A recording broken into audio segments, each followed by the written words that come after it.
So hello friends, welcome to Shikram institute. आपका स्वागत है शिक्रम इंस्टीट्यूट के अंदर। तो आज हम पढ़ने वाले हैं रिप्रोडक्टिव हेल्थ चैप्टर। आज हम इस चैप्टर को शुरुआत करने वाले हैं, तो चलिए स्टार्ट करते हैं चैप्टर।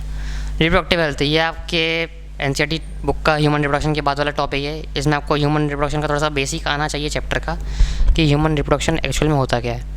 उसमें आपने पढ़ रखा होगा कि मेल की आपने पढ़ रखा होगा male reproductive system, female reproductive system. तो आज हम उसी के रिलेटेड बात करने वाले हैं। तो देखिए, इस चैप्टर के अपन का इंट्रो की या फिर कंटेंट की बात करें, या फिर जितने भी इसमें टॉपिक्स आने वाले हैं या वीडियोस आने वाले हैं, तो देखिए आज के जो टॉपिक है और जो अपन इस चैप्टर जो वीडियो है इसमें आज हम कवर करने वाले हैं रिप्रोडक्टिव हेल्थ से जो संबंधित प्रॉब्लम्स होती है वो, कि जैसे बेबीज़ के अंदर होती है, जो न्यू कपल्स होते हैं उनके अंदर जो प्रॉब्लम्स आती है, आज हम उनको डील करने वाले हैं। उसके बाद में हम आज डील करने वाले स्ट्रैटेजीज़ को, कि उनको हम कैसे सॉल्व कर सकते हैं। एंड उसके बाद population stabilization and birth control. ठीक है, तो इसके अंदर कॉन्ट्रासेप्टिव वाला पूरा पार्ट आएगा, वो इसके नेक्स्ट वीडियो में आएगा। और उसके बाद में MTP, STD और इनफर्टिलिटी वो थर्ड पार्ट के अंदर आएगा। प्लस उसमें एक और टॉपिक आएगा अमीनोसेंटेसिस। ठीक है, तो अपन उसके बाद में वो बात करने वाला है। तो चलिए स्टार्ट करते हैं आज का video. Reproductive health problems and strategies. अब देखिए, रिप्रोडक्टिव हेल्थ का मतलब क्या होता है। जब कि रिप्रोडक्टिव ऑर्गन से कहीं वही पर्टिकुलरली अच्छे से वर्क नहीं करेंगे तो उसके अंदर एट दिन प्रॉब्लम आती है। तो उन्हें ठीक रखना, उनके बारे में प्रॉपर नॉलेज होना, अवेयरनेस होना, तो उससे हम बात करते हैं रिप्रोडक्टिव हेल्थ के अंदर। ठीक है, तो according to WHO it's total wellbeing in all aspects including physical, emotional, behavioural and social. अब जैसे कि WHO आपने पढ़ रखा होगा, वर्ल्ड हेल्थ ऑर्गेनाइजेशन जो है, जो ओवरऑल इस चीज़ को मैनेज करता है, तो उसमें एक हेल्थ की डेफिनेशन आती है। If the person is socially, mentally, physically, emotionally, financially, economically fit, तो उस पर्सन को फिट कंसिडर किया जाता है। ऐसा नहीं कि मतलब आपके हाथ पर सही से हटे और आप बिल्कुल टोटली अच्छे ढंग से हैं और बिल्कुल सोसाइटी में काम कर रहे हैं, बट आप मेंटली स्ट्रेस्ड आउट हैं, तो उसमें भी आप क्या है, एबनॉर्मली उसमें कंसिडर किया जाएगा उसे। ठीक है, और इसके बाद में सोसाइटी की बात करें तो क्या है, society of people having physically and functionally normal reproductive organ in all aspects is known as reproductive healthy society. देखिए, पूरी सोसाइटी में जो पर्सन है और जो कपल्स हैं उनके फंक्शनली नॉर्मल करेंगे रिप्रोडक्टिव ऑर्गन, मतलब प्रॉपरली जो उनके रिप्रोडक्टिव ऑर्गन से वो प्रॉपरली वर्क करेंगे, तो उससे क्या कहा जाएगा, रिप्रोडक्टिव हेल्थी सोसाइटी। वो सोसाइटी क्या है, रिप्रोडक्टिवली हेल्दी है। ठीक है, अब इंडिया क्या है, India is the amongst first country in the world जिसने रिप्रोडक्टिव हेल्थ जो है उसे नेशनल गोल का दर्जा दिया है। तो इसमें लिखा हुआ है, India was amongst the first country in the world to initiate total reproductive health as a social goal. मतलब जो उनका प्राइमरी गोल था वो क्या था, कि रिप्रोडक्टिव हेल्थी सोसाइटी होना चाहिए।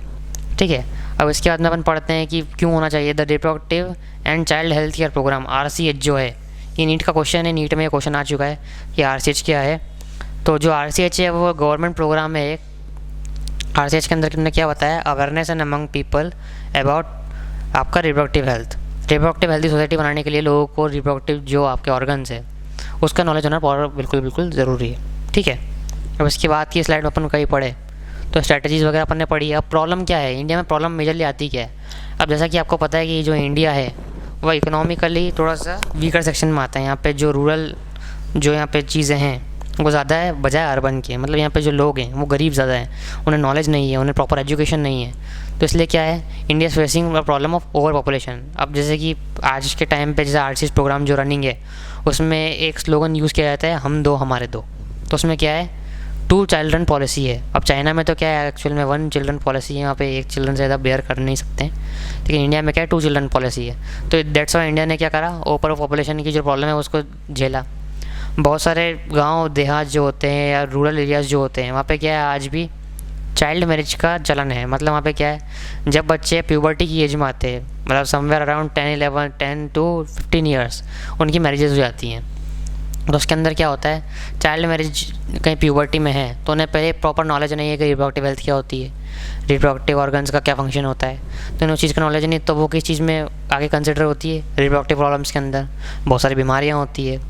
और या प्री बर्थ जो प्री आपके कॉन्जेनिटल डिसीज़ होती है वो होती है, या बच्चे जो हैं वो बहुत बार जो है ढंग से वो नहीं हो पाते, डिलीवर नहीं हो पाते, तो उसमें बहुत सारी प्रॉब्लम्स आती है। So the result in poor health for mothers and increase risk of diseases. मतलब जो मदर होती है इंटेंशनली, जो भी फीमेल पार्टनर होती है, उस पर रिस्क बहुत ज़्यादा होता है। Children of early marriages having physical deformalities, उनमें फिजिकल डिफॉर्मेशंस होते हैं, मतलब प्रॉपर्ली वो वर्क नहीं करते हैं। उनकी जो फिजिकल अपीयरेंस होती है, मतलब जो कद काठी होती है जिसे हिंदी में कहा जाता है, वो बहुत ज़्यादा डिसएंगेज होती है। High maternal and infant mortality rate are seen. High maternal मतलब मदर, इन्फेंट मोर्टेलिटी, इन्फेंट मतलब होता है बच्चा, मोर्टेलिटी मतलब होता है उसके डेथ रेट जो होता है, मतलब मदर का कौन सी जो एडोलसेंट मदर है उसका और उसके बच्चे का जो डेथ रेट है वो काफ़ी ज़्यादा देखा गया है इस चीज़ के अंदर। किसमें? अर्ली मैरिजेस के अंदर। Lack of knowledge increases risk of STD in early marriages. STD जो होती है सेक्सुअली ट्रांसमिटेड डिसीजेज, किसके कारण? लैक ऑफ इन्फॉर्मेशन के कारण या नॉलेज के कारण अर्ली मैरिजेस के अंदर देखी जाती है। मतलब छोटे छोटे जो 12-12, 15 साल के बच्चे हैं वो दर्दनाक और भयंकर खतरनाक जो डिसीजेज है उसका शिकार होते हैं। ठीक है, अब आगे का हम बात करें इसके अंदर तो रिप्रोडक्टिव हेल्थ स्ट्रेटजी। अब गवर्नमेंट ने देखा कि हर जगह इस टाइप की चीज़ें हो रही हैं, जो पर्टिकुलर कपल्स हैं, कौन से प्यूबर्टी वाले जो कपल्स हैं, इनका एज काफ़ी कम है, उनके अंदर ऐसी प्रॉब्लम्स हो रही हैं, डिसीजेज हो रही हैं, तो क्या करा जाए?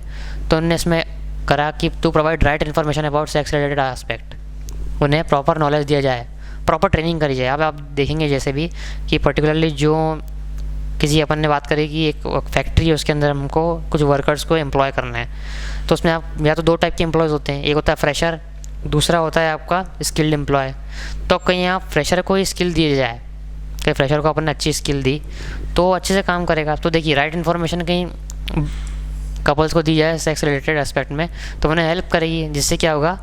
पहली बात तो मिसकंसेप्शन और भ्रांतियाँ ख़त्म हो जाएगी कि ये चीज़ गलत होती है। दूसरी चीज़ क्या हो जाएगी कि जो पर्टिकुलरली उनकी प्रैक्टिसेस है उनमें इम्प्रूवमेंट आएगा, क्योंकि proper information about reproductive organs के बारे में प्रॉपर नॉलेज हो, एडोलसेंस के बारे में प्रॉपर नॉलेज हो, safe and hygiene sexual practices हो, मतलब किसी भी तरीके से, जैसे कि मेंस्ट्रुएशन में भी होता है, मेंस्ट्रुएशन में भी कहीं प्रॉपर हाइजीन नहीं होती तो इन्फेक्शन के चांसेस होते हैं। ठीक है, और एसटीडी और एड्स जैसी खतरनाक बीमारी कहीं कम फैले, तो वो भी किसके कारण होगा?